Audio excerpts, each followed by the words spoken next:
हे बघा पप्पा, माझे फ्रेंड्स वगैरे असले ना की मला प्लीज आवाज नका देत. का? कारण तुमचे लाल तोंड बघून आहेत ना ते लोक सगळे हसतात माझ्यावर आणि मला या गोष्टीची लाज वाटते. अरे पण शी, किती घाण वास मारतोय तुमच्या तोंडातून आणि ह्याच्यामुळे तुमच्याशी बोलायची पण इच्छा होत नाही. तंबाखू खायचं सोडून दिलात ना की बाकी सगळ्या गोष्टीमध्ये चांगले आहेत तुम्ही. अरे कशाला उगाच त्यांच्यावर भडकतोय रे? जी गोष्ट न बोलता होऊ शकते त्यासाठी भडकायची आणि रागवायची काय गरज? म्हणजे अरे हे WHO अप्रूव्ड असलेला राईस निकोटीन गम आहे. अरे 10 लाख पेक्षा जास्त लोकांनी हे खाऊन तंबाखू आणि गुटखा बंद करायची सुरुवात सुद्धा केली. अहो यात खूप सारे फ्लेवर सुद्धा आहेत. मी सांगतो बघ, 2-3 महिन्यात काकांचा पण बंद होणार. ठीक आहे, मी खाली जातो आणि अजून याची पाकिटं घेऊन येतो. अहो खाली कशाला जाता? हे तुम्हाला online Amazon, Blinkit, Flipkart, Meesho यावर सुद्धा मिळेल. मी तुला आता तेच विचार.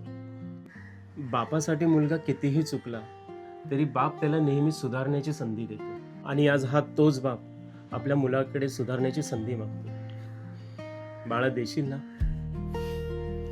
आणि सॉरी, मगाशी जरा जास्तच ओरडलो.